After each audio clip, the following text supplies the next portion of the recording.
It's time for another episode of I Am Northwest Arkansas, the podcast covering the intersection of business, culture, entrepreneurship, and life in general here in the Ozarks.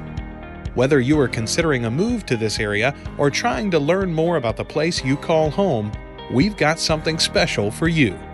Here's our host, Randy Wilburn.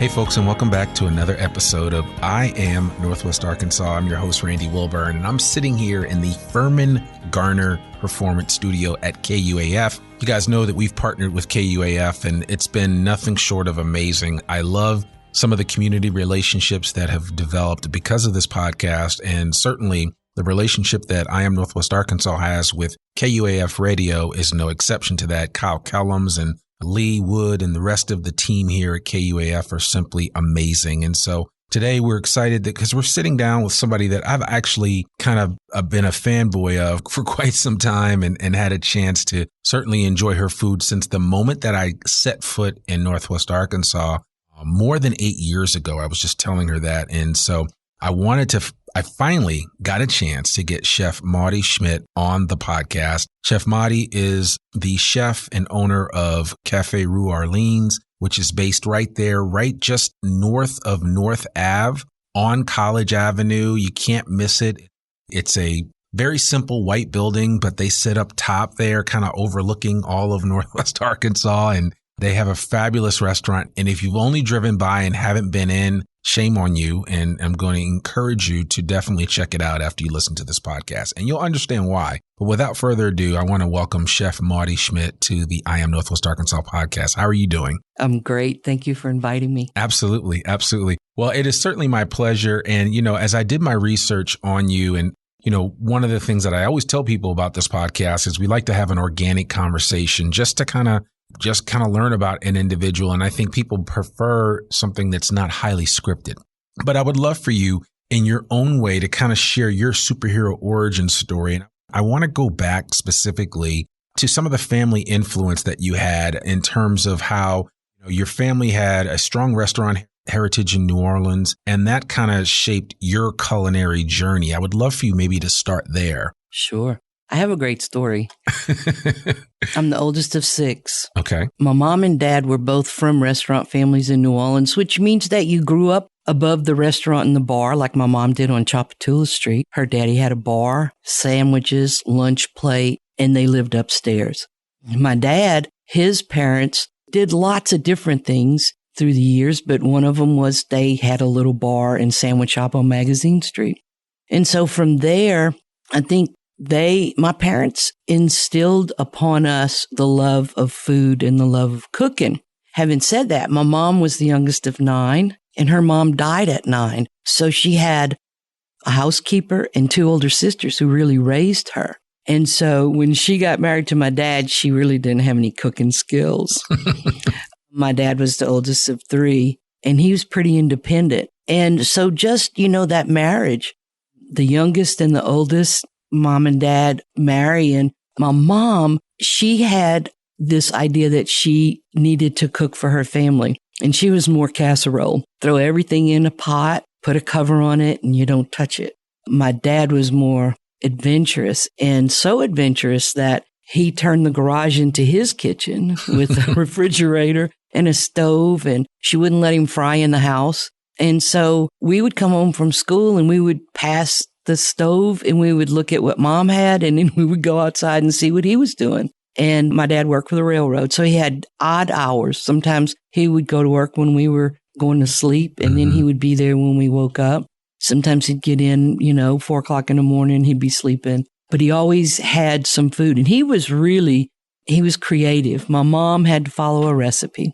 And so, it's just kind of one of those things where I was brought up to participate, to peel potatoes, to learn how to shuck an oyster, learn how to peel shrimp, things like that. It was just one of those things with being, the oldest of 6. I did a lot of things in the kitchen. And so that kind of started the love of cooking and the appreciation of cooking. Yeah. Because I can give you a set of recipes and a set of ingredients and tell you to make a gumbo. But if you don't have the technique and you don't know how to stir that roux and keep it from burning, that flour and oil in that recipe is going to get you nowhere. Yeah. I tell people that a lot of times. I tell my cooks nowadays, it's not just about the ingredients in the recipe. It's about the technique and when you add something and when you know not to. Yeah. And, that's kind of how it started for me, the love of cooking. Yeah. And so because my mom grew up on Chapatula Street, when you walk in the restaurant, I have the window. We think it was the window in the room where she grew up. It's now a mirror. My brother saved all those windows when the building got sold a couple of decades ago to a family member. And that stays in the restaurant. And then I have catfish chapatulas as a dish on my menu to honor Chapatula Street. Okay. Nobody can pronounce it, but yeah, exactly. I was about to try to pronounce it. Magazine's much easier though. Yes, so, yes. And don't try to spell Chapatulas because it's an Indian word and it's crazy. Yeah. So now Schmitt, that's a German last name. German. Isn't it? So I'm German and Italian. Okay. And a lot of the good cooking comes from the Italian side. Yeah. And Italians settled in New Orleans. It was a port city. Sure. It is a port city. Yeah. And so, my roots are pretty deep in the Italian side. German side, maybe I got my, continence. I'm pretty strong-willed. Right. I think I got that from Germans because I don't know about their cooking.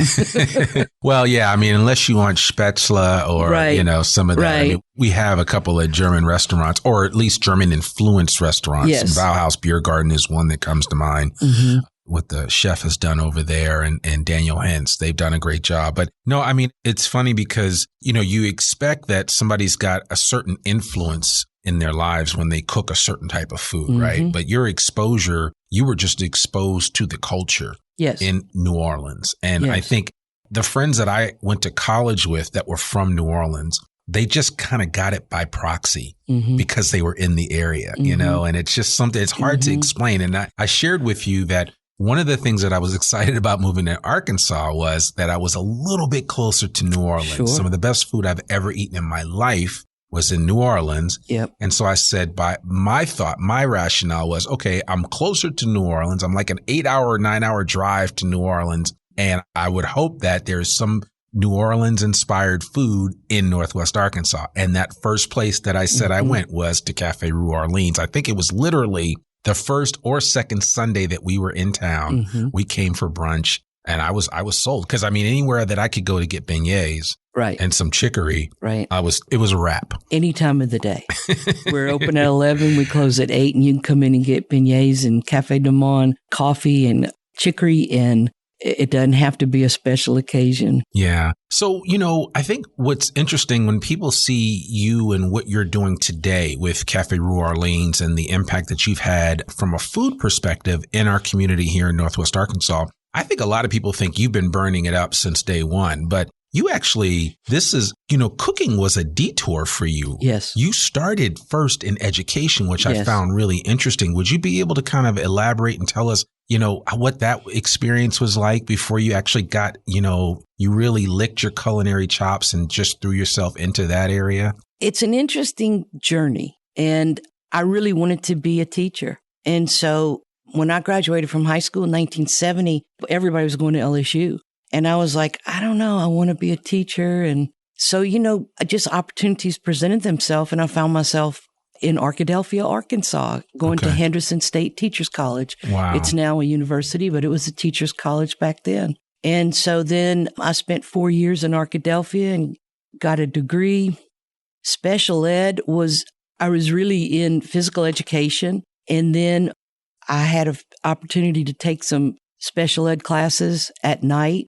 Really, I took them because I was at the racetrack during the day on Tuesdays and Thursdays. Truth be told. Yes. And so then I needed to pick up a few more hours. So I took a couple of night classes, and I was, one of the few undergrads. Most of them were grad students. So when I graduated, I was able to teach special ed and physical education and did kind of both of them. Went back home to New Orleans, taught 3 years in New Orleans. Having special education degree allowed me to work with a pretty large population from Down syndrome all the way to basically a behavior disturbed, what they call emotional disturbed. population. And so it was good. It was in a special school. The whole school had special needs kids.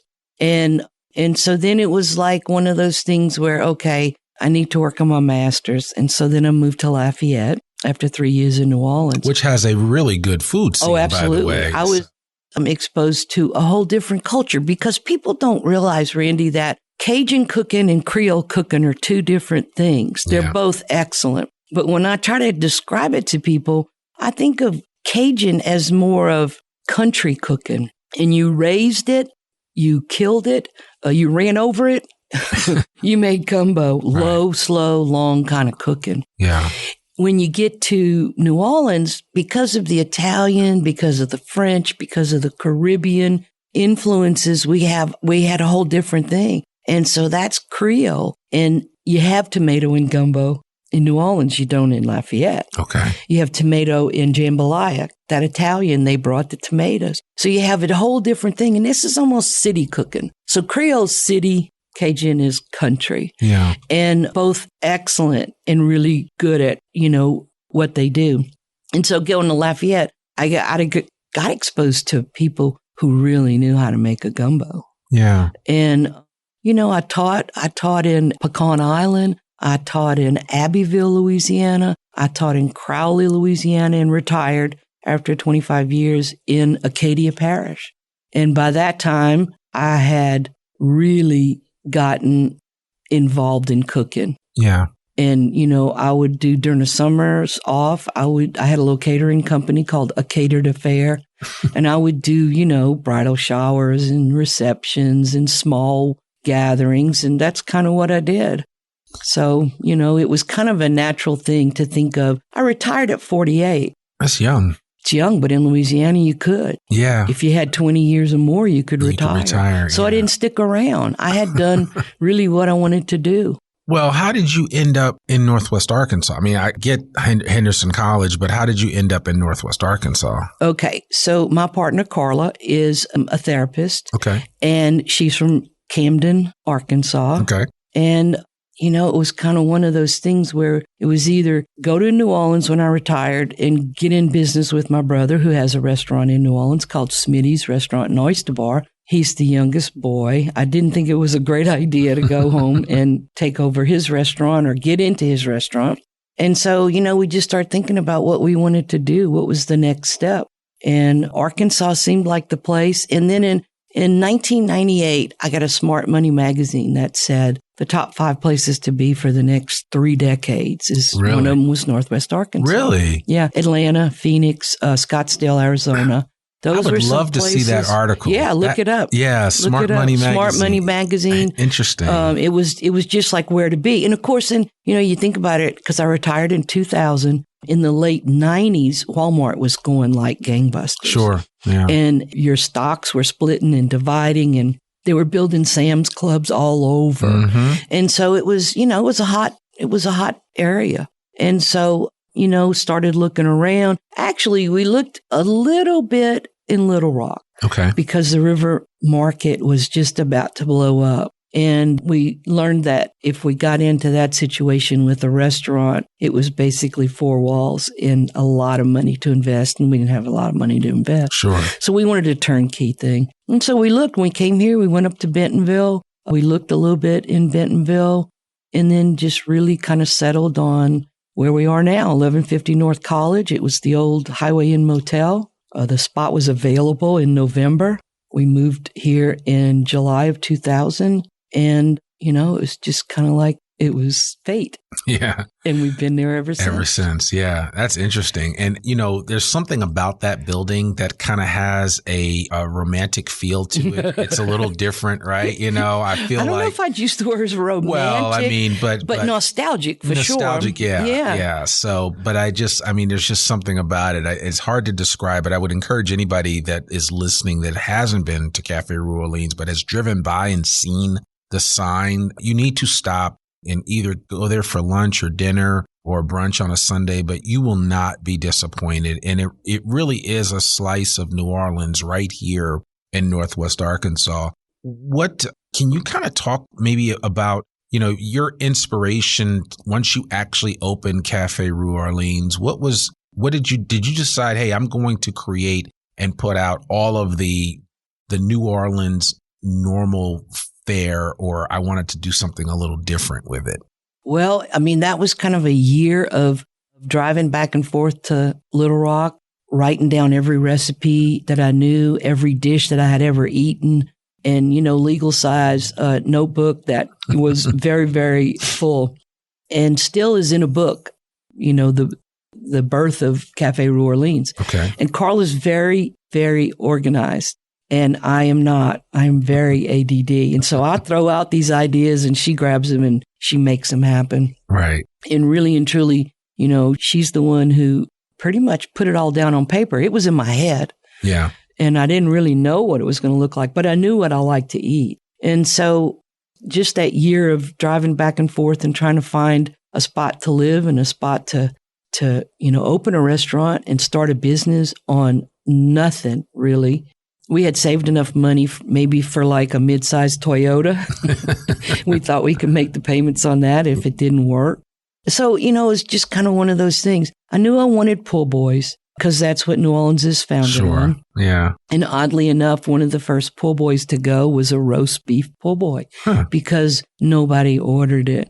We had the meat, we sliced it, we portioned it, we had the gravy. It just never took off. I had one guy across the street when the hospital was open at the time. He was from New Orleans and he was a nurse and he'd get off about 3:30 and twice a week he'd walk across the street and grab a roast beef po' boy. But here, people did not make that connection. Roast beef po' boy is what you want when you go to New Orleans. Okay. Now, shrimp's great. Oysters, great. Right. Crawfish, great. But that's just sort of what New Orleans people, locals want, which is the first thing I get when I go home. Okay.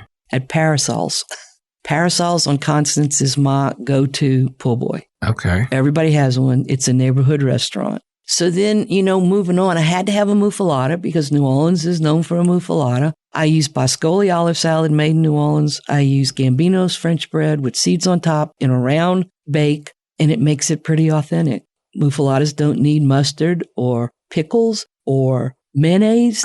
It's an olive salad and meat and cheese and bread, and that's it. That's it. So then, I had to come up with ideas. Chapatulas, for one, I wanted to honor my mom. So catfish chapatulas was a dish that I created, and it's on the menu. It is the number one dish year after year. So describe that dish. How do you prepare the catfish? So we get a catfish fillet, we butterfly it, and we stuff it with our crab cake stuffing. And then we fold it back, smooth it out, we batter it and fry it. Oh, wow. And then when it comes out, we top it with a seafood cream sauce that has shrimp and tasso, which we make our own tasso.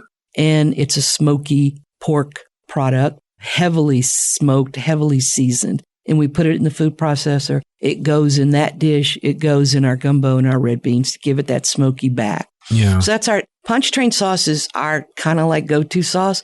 It doesn't mean anything. It's not like a Bernaise. Yeah. This is just something I created. And I wanted to keep the menu true to things people would recognize in New Orleans, like Pontchartrain, Chapatula Street, Decatur Street salad, Bourbon Street chicken, so that we kind of kept that theme going. And Cafe Rue. So Rue is two things. R-O-U-X is flour and oil. Right. We make a gumbo. And then R-U-E is the French word for street. Yep. And so in New Orleans, when you go, you'll see Rue Bourbon, you'll see Rue Orleans, you'll see Rue Royal on the sidewalk in the tile. And so that's where that name came from. So that's why I have a street lamp in my logo. It sort of ties everything in. Yeah. Well, listen, I think you've done a good job of kind of tying everything in with the food and just kind of the experience. And like I said, I mean, the beignets, second to none. It's as close as you're going to get to Café du Monde as being there, you know. Yes. And so I certainly would encourage people to take advantage of that. Talk about a little, so you've survived the financial meltdown of 08, 09. Oh my God, and you're still around. You survived the pandemic. Yeah. I would love for you just to kind of talk about kind of the challenges and rewards to running a restaurant, especially in a growing area like Northwest Arkansas. Changing. It's changed. We opened 22 years ago. I know. In January. You've seen everything. I've seen 100 plus come and go. Yeah. And not so much, Randy, that the food wasn't any good. It's usually a management issue. Yeah. You know, it's trying to find staff and it's trying to find honest people that's not going to take things from you, that they're going to do a good job and you're going to pay them an honest wage. So running your own business is such a challenge. And once you work for yourself, number one, you'll never work harder for anybody else. You'll never. No. Because some days are, long and some weekends are really, really trying. So it would be hard for me to go back to work for anybody else. Yeah. Some of the hurdles that I've experienced, you just have to figure out how to make it work. For the first, I would say 12 to 15 years, we had college students that would come in. They needed beer money. They'd wash dishes. They'd wait tables. We've seen a change, of course, since COVID, but a little bit before that, we started seeing kids driving Range Rovers. Go down Fraternity Sorority Row. They have cars that are very, very expensive, which means they come from families that they don't need to work. Yeah. I worked all through college, every single day, yeah. Right? Yeah. And so now we have a different kind of generation that some of the people don't need to work and some of them really don't want to work. So staffing's always an issue. Yeah. And I have been blessed with a staff that really sticks with me. I mean, I've had people stick with me 8-10 years. Yeah. I've had several that have been with me 5 or 6, left for a few years and came back. And so that to me is, I think, one of the blessings and the reasons why we're here 22 years. I don't need somebody to come in that knows how to flip burgers. Sure. I just need somebody to come in that's willing to learn because I'm a teacher at heart. Yeah. You combine teaching and food, I'm in 150%. I like passing on what I know. And I'm a really good teacher. I know that's one of my gifts, besides being charming and charismatic and sometimes funny. Yeah. But that's my thing. And I think I need to share it. Some of the challenges really just take a little bit of persistence and perseverance and try to figure it out. Yeah. Some of the fun things, I have been exposed to so many friends, people who were customers for years and years. And then all of a sudden they become friends. They become confidants. It's one of those things that you don't think of when you're going to open a restaurant. You think you're just going to feed people. Yeah. You're not going to have to go in on Monday and tighten up all the screws in the chairs. You're not going to have to go in and fix something that's broken. You don't think about that when you get ready to open a restaurant. You're just ready to feed people. And I think some of those things can be challenges and some of those things can be plus. Being part of the community is in my DNA because my mom was very involved in church, grew up Catholic. Sure. We could walk to church. That's how close we were. Yeah. And we were taught to give back. And I could bore you with stories about my mom giving away a Christmas present that my dad gave her, a coat, to a lady she didn't know in a grocery store because she was outside cold. And so that's the way I was raised. It was always to give back and to be part of. And it served me well. That lesson has been in my heart forever. Well, and I'm glad you kind of took me into this space because I did want to talk with you about community engagement and kind of how do you see Cafe Rue Orleans playing a role within the community. And it's so funny because I reached out to 2 specific people that I know you, and I wanted to get their thoughts about you. And so the first one is my buddy Nate Walls from Secondhand Smoke Barbecue, who I know you've kind of taken him under your wing somewhat and have kind of helped him out with some things. But he said that Maudie is extraordinarily generous. She supports so many different causes in our community, and she has an authenticity, a kind of charismatic Southern charm that you can feel when she talks to you. She's dope. That's how he ended it. And I actually got a very comparable response from Herbert Boo Buchanan. And he and his wife, Sarah, are doing some amazing things, both here in Northwest Arkansas as well as over in Africa. And I know that they have worked with you on several of their events and initiatives, and you've supported them. I know you supported the Soup Sunday event for several years, and maybe you won it several years. You won it for several, yeah. So so you've had your hands in a lot of different activities from a community standpoint. How has that played a role in how you have evolved as not just a chef, but as somebody in the community that has found ways to give back? I'm very involved in the community, and I believe the community supports me. And maybe, during that time of COVID and that time where the economy crashed, I didn't really suffer. Yeah. I usually bloom where I'm planted. And so being able to give back to me is it's just so important. And I serve on several boards. I've been an A&P commissioner for 8 years for the city of Fayetteville. I know what tourist money does. Yeah. I know what local money does, because most of the A&P money comes from locals who eat in the restaurants. The hotels would be tourists.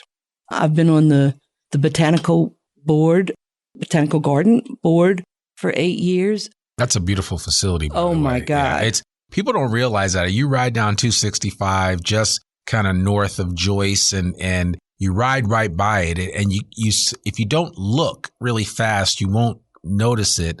But if you stop and go in there, you're like, oh my gosh, I'm like in a whole nother world. Right. So I was on the A&P board when the board gave them $500,000 to finish the build. Okay. Because they were stalled out. Yeah.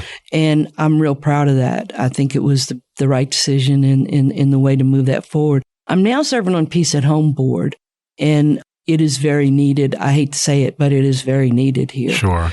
So having said that, I feel like when somebody comes to me and says, hey, I want to raise some money for fill in the blank, and it touches me, I am going to donate whatever I can. And it might mean a case of chicken to Nate so that he can feed his people. It might mean me actually making, 30 chicken breasts to give away for somebody to raise money.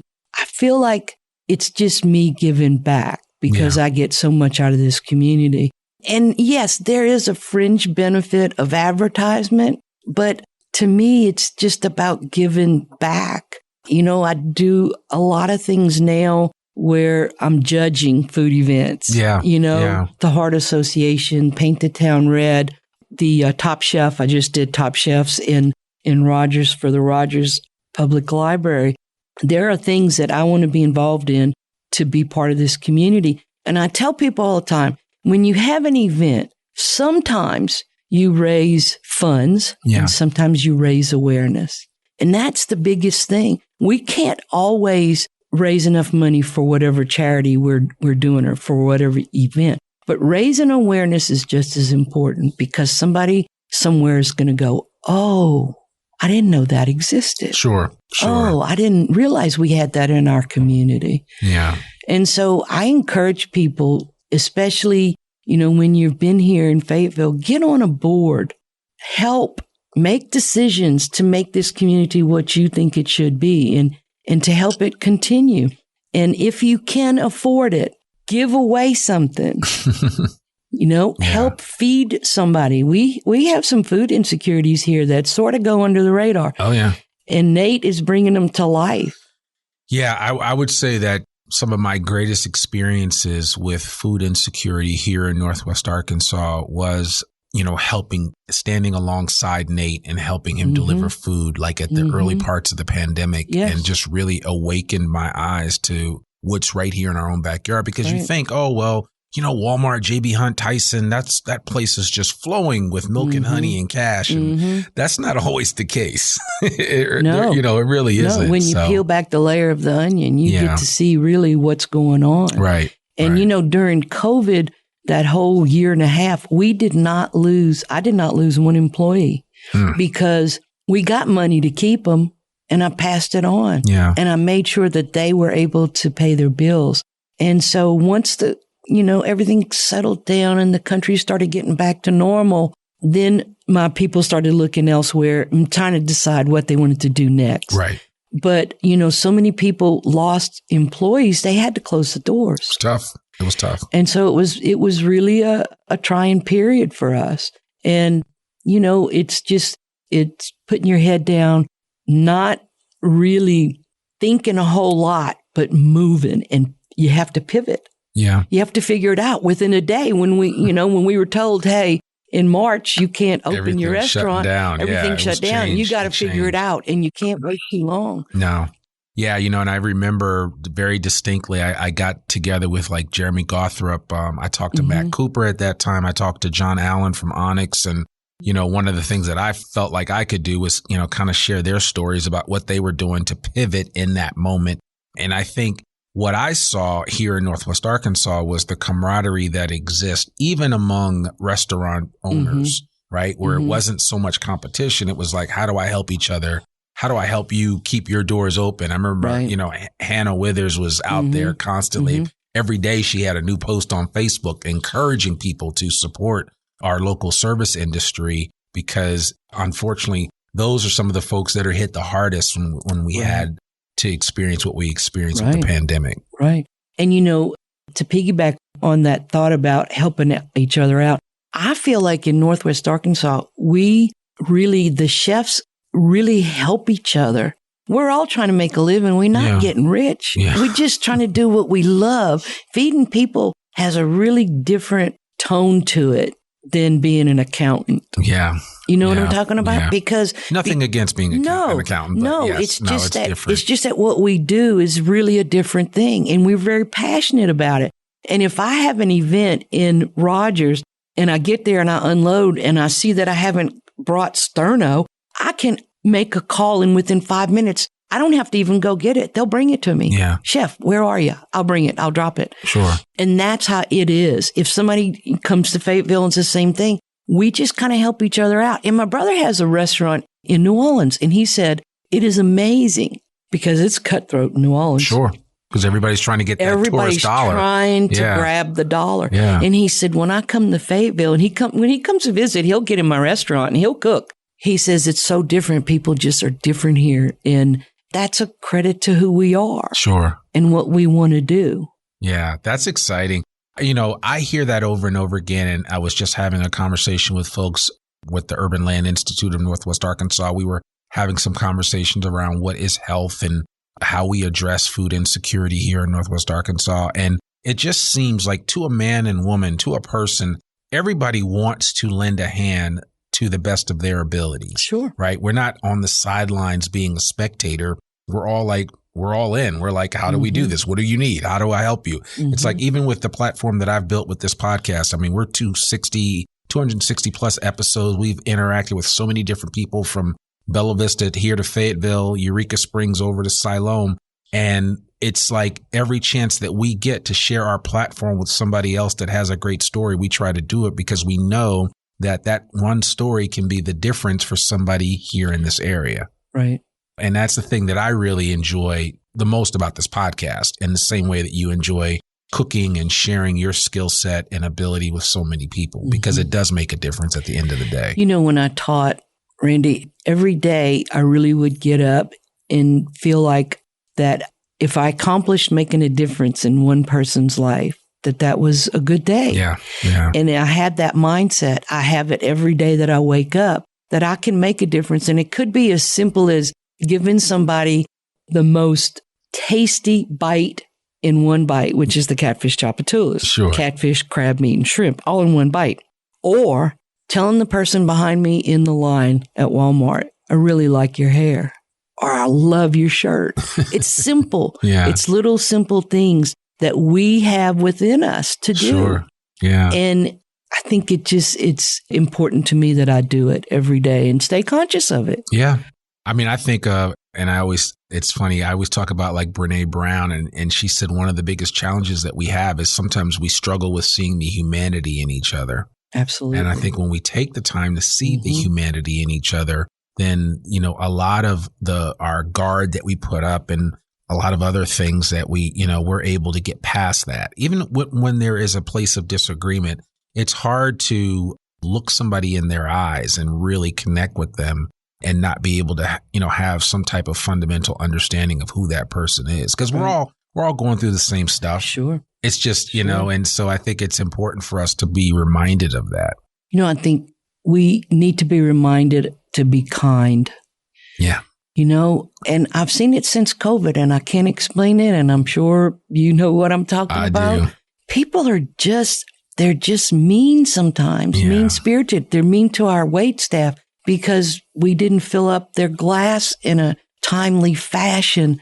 We're very demanding as a society. Yeah. And, it's just, I think we just need to treat people with more kindness and quit judging them. Quit judging that homeless person that you see on that corner. Oh my gosh. Yeah. Well, and hurt people.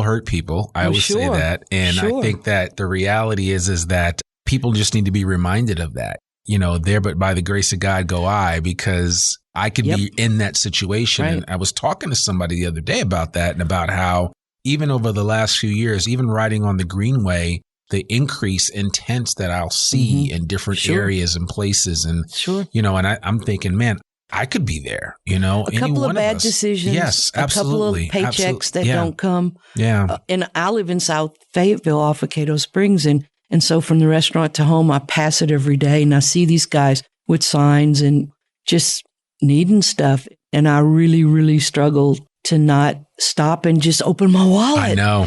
And I carry around things in my car. I carry around a blanket. I carry around little toiletry things, Ziplocky things, go to a hotel, you get shampoo and soap and stuff like that. And I just carry it around. I never know who I'm going to give it to, but I have it. And I'm more likely to do that. Yeah. Is to give something, give away that coat that my mom got for Christmas because someone needed it. Yeah. And that's kind of my thing. Yeah. Yeah. Well, listen, I think, we all have to find that creed that we live by that allows us to do what we do on a daily basis. So like I always say, we all have that true north. We just have to follow it. So, and I think it just allows you to just take life and deal with it a little differently. Yes. So, it really does. Well, listen, as we wind up here, two things I want to ask. First of all, how was that experience on the Food Network's supermarket stakeout? First of all, how did that opportunity come about? And what was it like competing in that program? So I think how it came about was I was selected by the lieutenant governor in Arkansas. I think it was back in 2019 to represent the state of Arkansas in New Orleans for the Great American Seafood Cook-Off. Okay. And so when he asked me, I was like, okay, I'm from New Orleans. And he was like, yeah, I know you're from New Orleans. I said, okay. So I go down there, I compete. I didn't win, but I had my brother as my sous chef, and I had probably 40 to 50 friends and relatives that would just cheer their hearts out for me. And so I had a lady come up to me and say, do you have a publicist? Do you have an agent? I'm like, what? What are you talking about? And so that's kind of how it came about, I think, because then she said, I could get you on Food TV. I could, get you some spot. And I was like, I was kind of starstruck in a way. I was like, because you put a microphone in front of me, I'm okay. Yeah. I was a teacher, so I can talk. Yeah. So then it came up. They recorded the whole thing, and it was on PBS in New Orleans. And I think somebody saw it. Sure. So then I start getting these emails from Guys Grocery Games, Chopped.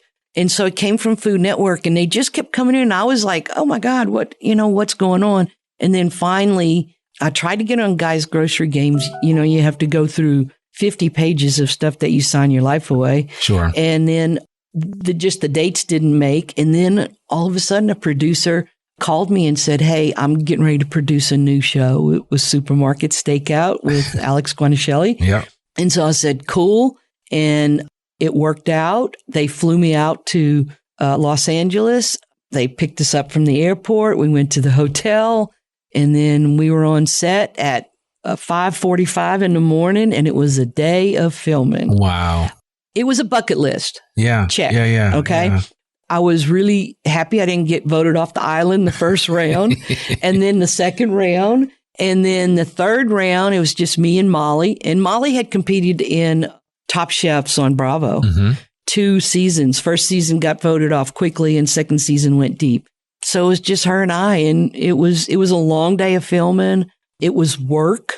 it was fun at times, but it was tough being on a parking lot in California all day, standing, cooking. And then if you've seen the show, I don't run real fast. I have 2 knee replacements. And so I'm like, hey, I'm just going to make it my own. Sure. So I didn't take off like a speeding bullet, but I got there and I did what I needed to do. I was disappointed I didn't win simply because I thought I had the better dish. And what you don't see as a viewer is what conversations went on when we were there. Yeah. It took a long time to decide the winner. Interesting. And you could hear Duff and Christian Petroni. They were the judges they were fantastic. You could see them. They were having a hard time. They went back and forth, and one wanted me, the other wanted Molly. It went back and forth and back and forth. And we're just standing there. Oh, man. With our hands behind our backs, just waiting. And producers are all over, cameramen are all over. And then finally, when they announced it and I hadn't won, it was okay. Yeah. But it was a dream of a lifetime. It came true. Still get, this day, emails to come back on. But I'm 71. I'm like, I've done that. Yeah. I mean, it's let somebody else do it. And it was really good. And I can tell you that every time a new season of Supermarket Stakeout, I think they're on season 6 now. Mm-hmm. I was on number 1, the first episode. We get business in the cafe like crazy. Interesting. I saw you on TV last night. Yeah. So, that's the power of television. So, and, here's the thing, too. After, you film all day and the next day you come back, the producer's sitting on the floor with your show and asking you questions. That's when they do the interview. Mm-hmm. They said, who are you? I said, I'm Maudie Schmitt. I was born and raised in New Orleans. I live in Fayetteville, Arkansas. Yeah. I have a restaurant, Cafe New Orleans, home of the Razorbacks, even though I'm a LSU Tiger fan. Yeah. I went on about who I was. When they come to the show, they say, hi, I'm Maudie Schmitt. I was born and raised in New Orleans. Yeah. That's it. That's it. They don't say anything about Fayetteville. They don't. Of course, I didn't think they would plug my restaurant.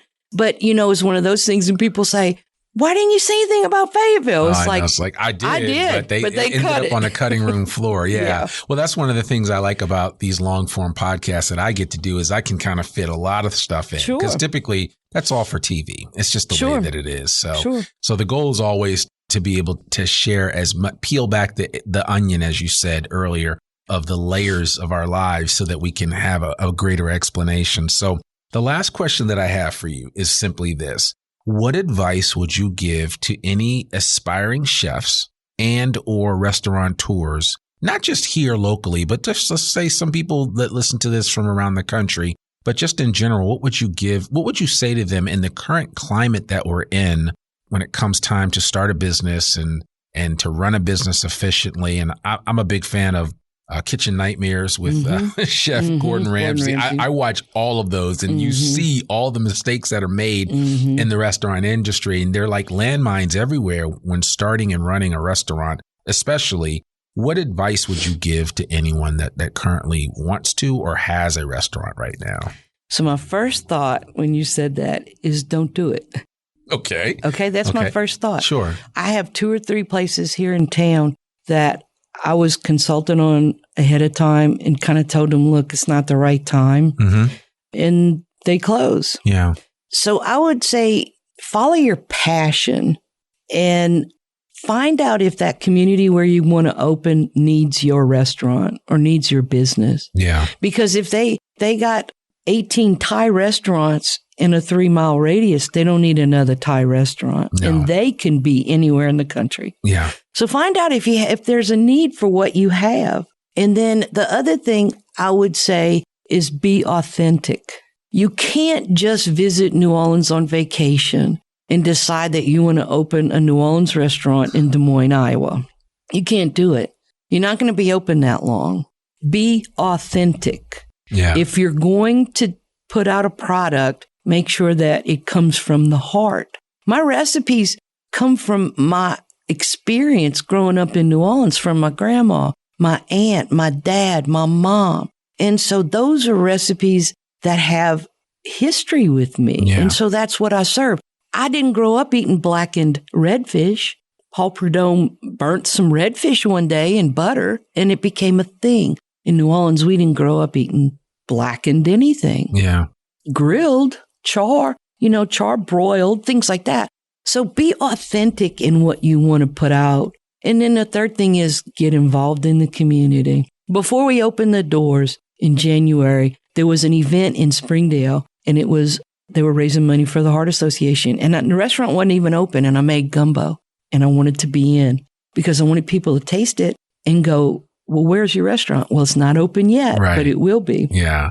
So I got involved very early, giving away food because I really believed I could do it. Yeah. Yeah. Well, you said it earlier, bloom where you're planted. Yes. And you have to do that. And that's like some of the best advice that I ever got from my grandfather. What, you take the time to give to a city, it will ultimately give back to you, or city or location or region or whatever. But your community, yeah, exactly. Right. So. And just because you think you make the best lasagna in town doesn't mean you need to open an Italian restaurant. Yes, say that again for the people in the back. That's right. Yeah, that's right. Yeah. I mean, stay home. I have lots of friends who do great barbecue, not grill, great barbecue. Nate's one of them, and he can make a living doing it. Jordan Wright can make a living at Wright's doing it. Yeah. They have the thing. But not everybody who makes a great dish should open a restaurant. That's true. Yeah. Well, it's hard. It is hard. It is very hard work and thankless at a lot of times too, as well. So, which is why you have to be surrounded with people that continue to encourage you. And certainly I know you have that with the chef community that exists here in Northwest Arkansas. Yes.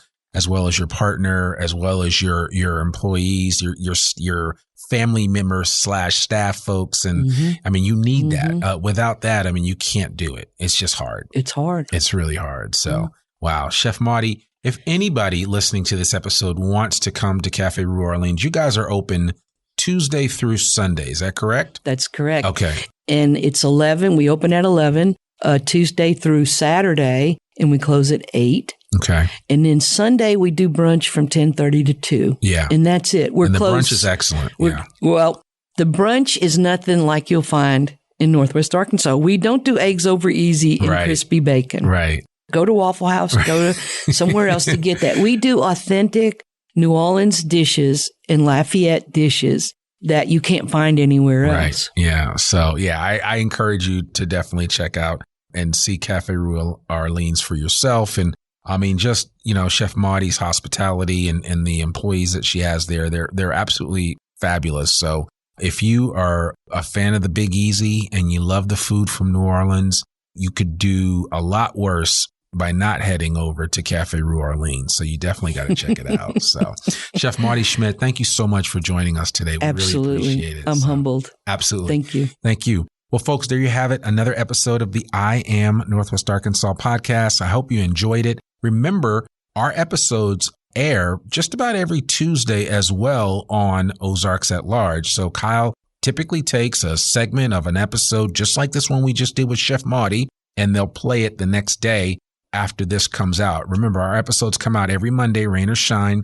You can find us on every major podcasting platform. And of course, the podcast, we continue to try to put out this type of really high quality content for you on a regular basis. If you know someone or know an organization whose story needs to be told on this podcast, please reach out to us. hello@IamNorthwestArkansas.com. I'm your host, Randy Wilburn, and we'll see you back here next week for another new episode of the I Am Northwest Arkansas podcast. Peace. We hope you enjoyed this episode of I Am Northwest Arkansas. Check us out each and every week, available anywhere that great podcasts can be found. For show notes or more information on becoming a guest, visit IamNorthwestArkansas.com. We'll see you next week on I Am Northwest Arkansas.